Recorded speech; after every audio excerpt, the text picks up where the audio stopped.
सुरपरानन्दरसात्मकेन त्वया समासादितभोगलीलाः असीममानन्दवरं प्रपन्ना महान्तमापुर्मदमम्बुजाक्षः लीयते सौमयिमय्यमायम् रमापतिर्विश्वमनोभिरामः इति स्म सर्वा कलिताभिमाना वीक्ष गोविन्दतिरोहितो भूः रागामिदां तावदजातगर्वाम् अधिप्रियां गोपवधूं मुरारे भवामुपादाय ततो विदूरम् तया सह स्वैरविहारकारि विरोहिते तत्त्वयि जाततापाः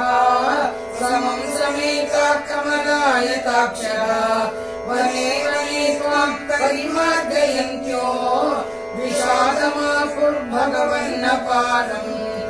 आचूतः चम्पककर्णिकार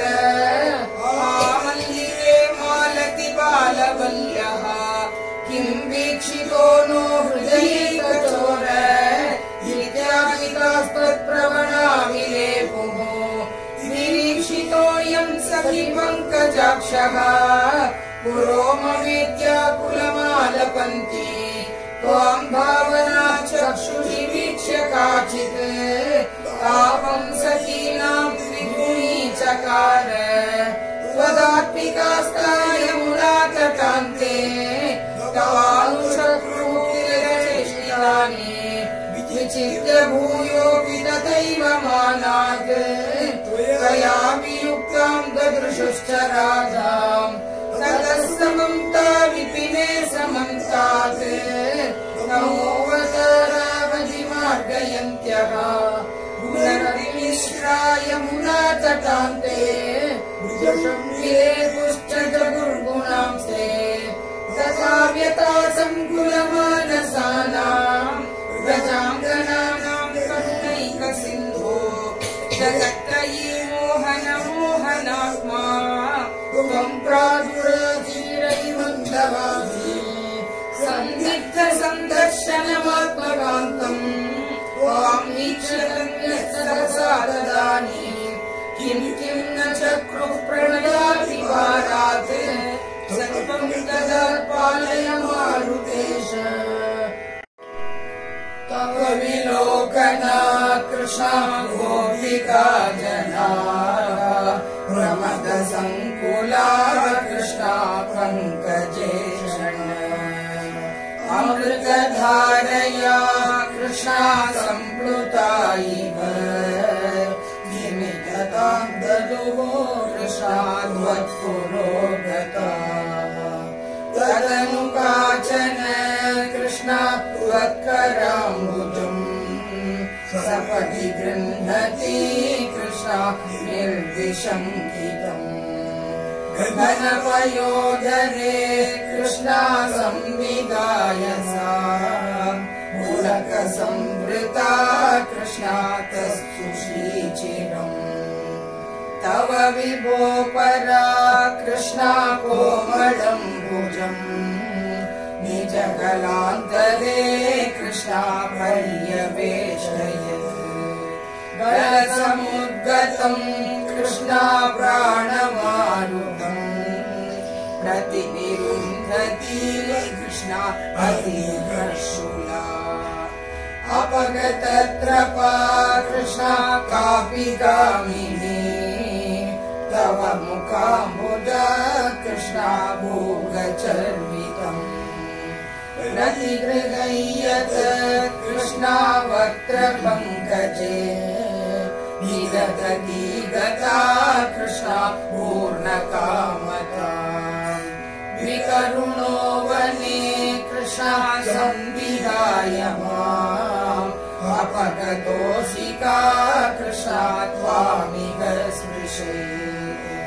इति सरोषया कृष्णा तावदेकया सजललोचनम् कृष्णा वीक्षितो भवान्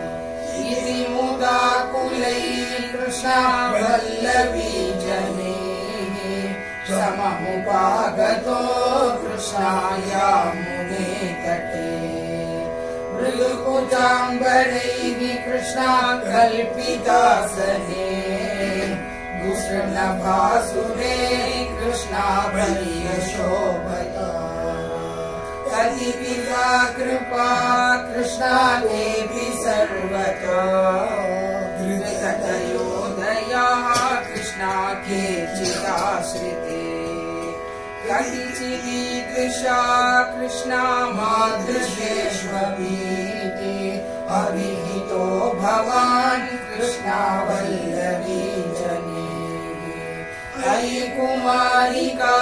कृष्णा नैव शङ्क्यता कठिनता मयि कृष्णा प्रेम कातरे मयि तु चेतसो कृष्णा अनुवृत्तये कृतमिदं मया कृष्णा भूजीवान् भवान्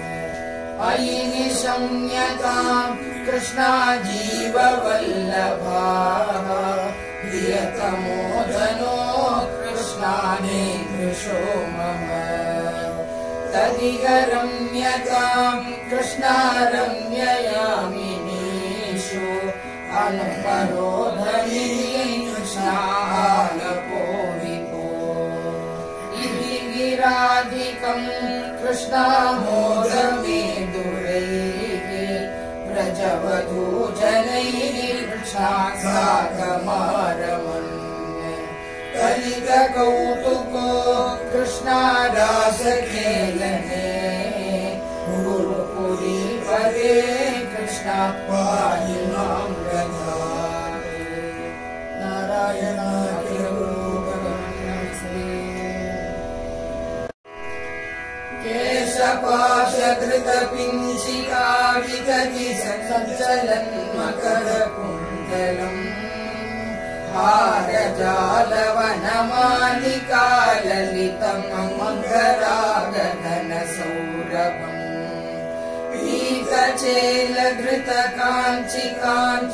पीतचेलधृतकाञ्चिकाञ्चितमुरञ्जलं सुमणिनूपुरम् रासकेलिपरिभूषितं तव निरूपमीश कलयामहे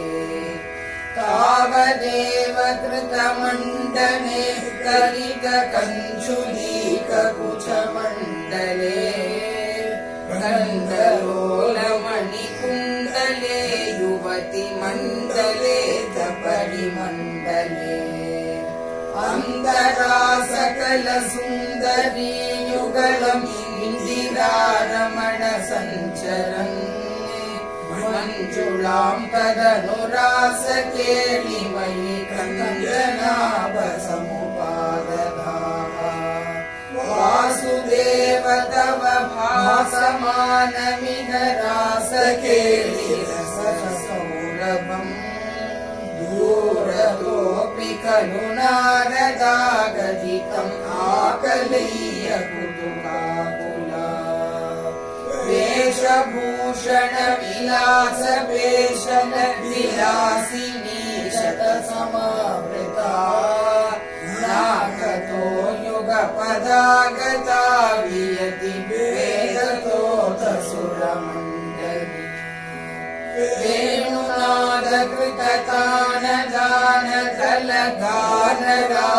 वेणुनादकृततानदानतलगानरागगतियोजना लोभनीय मृदुपादपादकृतकालमेलन मनोहरम् पाणिसङ्वणितकङ्कणं च मूलं सलम्बितकराम्बुजम् श्रोणिबिम्बचलदम्बरं भजत रासकेलिरसडम्बरम्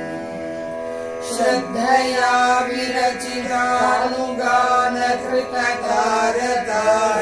विरचितानुगानकृततारतारमधुरस्वरे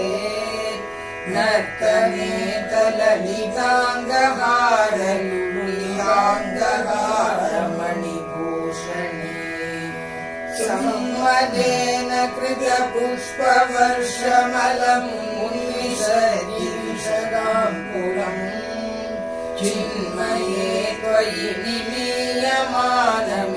सम्मोहसवधूकुलम्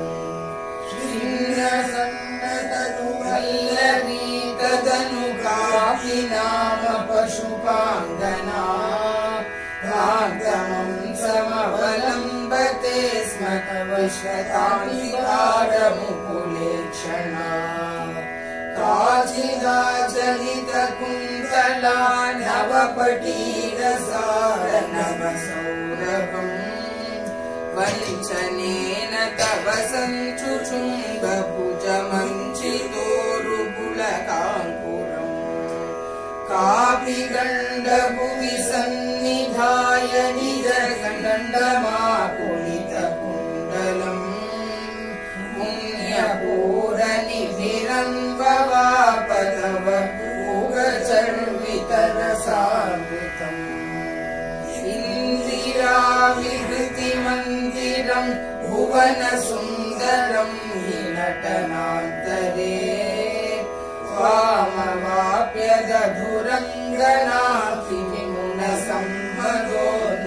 दधुरङ्गनाथिविमुनसम्मदोन्मदशान्तरम्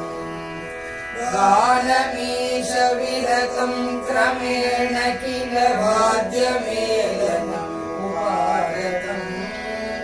ब्रह्मसम्मदरसाकुला सदसि केवलं न ऋतुरङ्गना नाविरन्नपि च नीविकां किमपि कुन्तलीमपि च कञ्चुली ज्योतिषामपि कदम्बकं विलम्बितं किमपरम् मोदसीनि भुवनं विलाप्य विहृतिं समाप्य च ततो विभो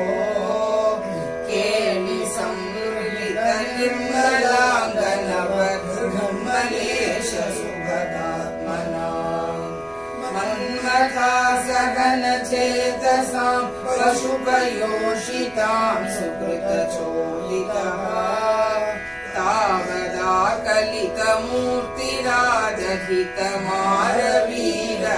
तावदाकलितमूर्तिराजहितमारवीरपरमोत्सवान् हेलिभेदपरिलोलिता विरतिलालिताभिरबलालिभिः स्वैरमीशननुसूरजापयसि चारुणामविधृतिं यथा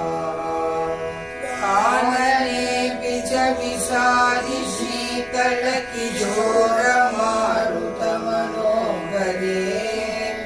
सूनसौरभमये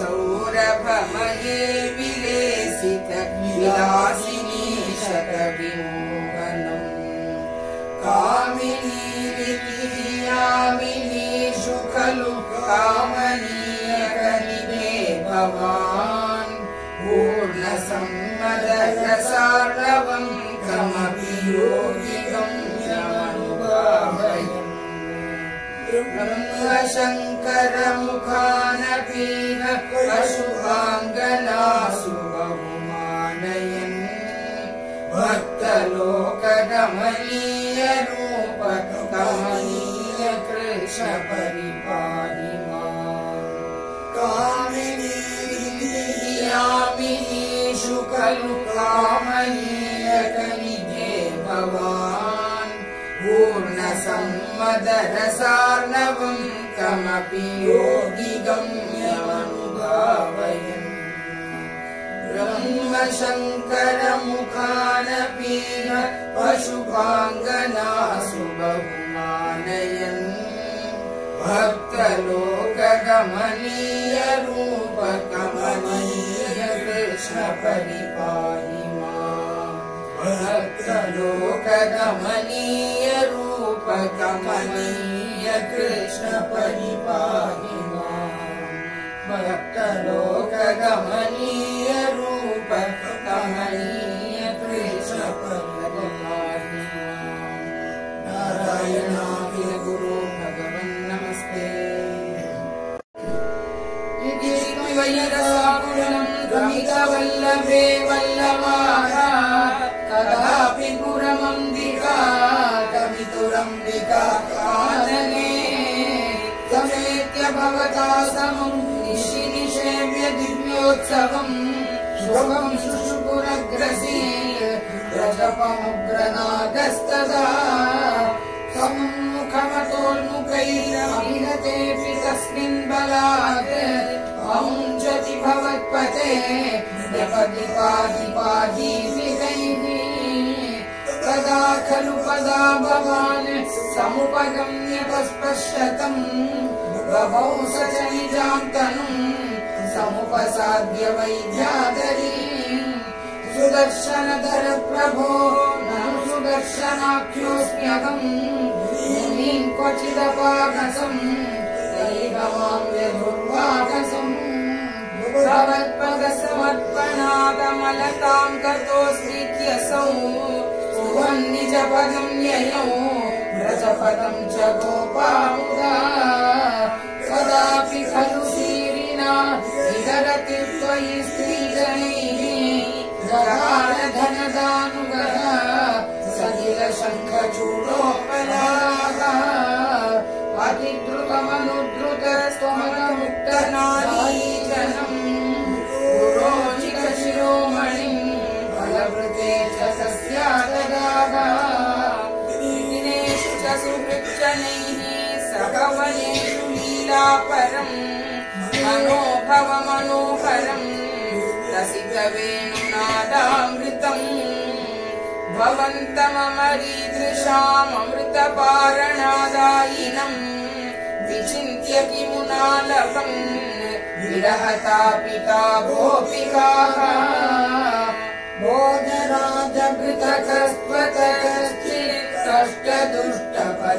भोजराजभृतकस्त्वतकश्चित्कष्टदुष्टपददृष्टिररिष्टः निष्ठुराकृतिरपष्टुनिनादः तिष्ठते स्म भवति वृषरूपी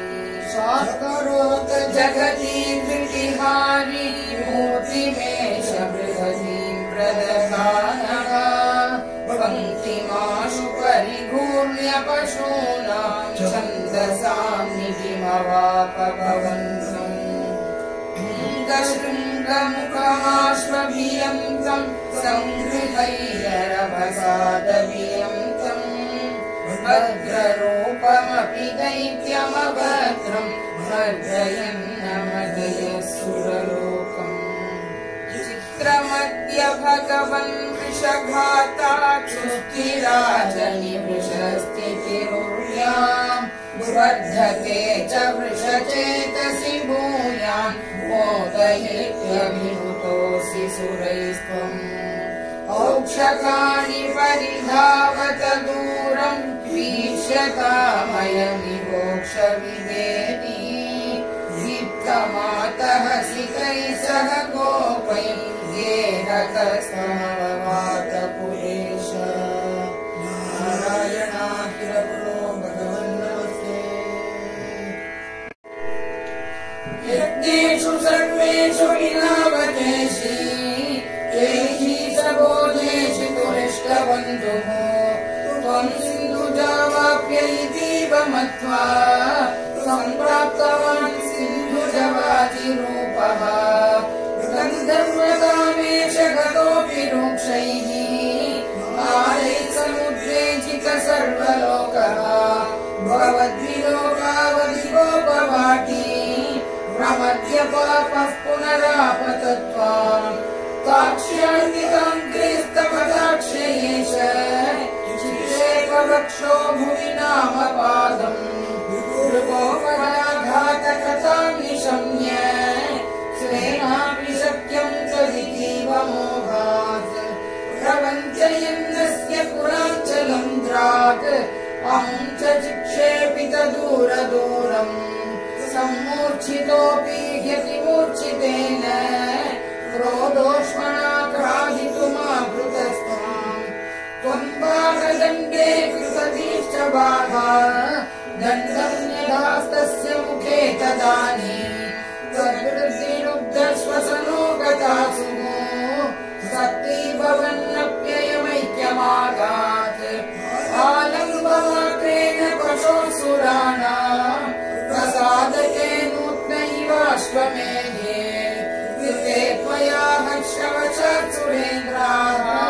त्वाम् तुष्टुवो नामधेयम् कंसाय ते शौरिसुतस्त्वमुक्त्वा तं तत्पदोत्कं प्रतिरुध्य वाचा प्राप्तेन ते शिक्षपणावसाने श्रीनारदेन त्वमभिष्टुतो भो गोपैः सह काननान्ते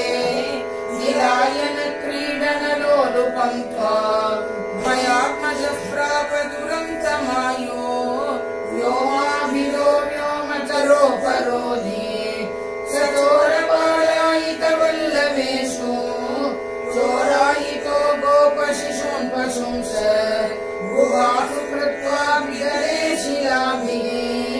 त्वया च भूत्वा परिवर्धितोऽभूत् एवं विधैश्चाद्भुतकेलिभेदैः आनन्दमूर्च्छामतुलां व्रजस्य पदे पदे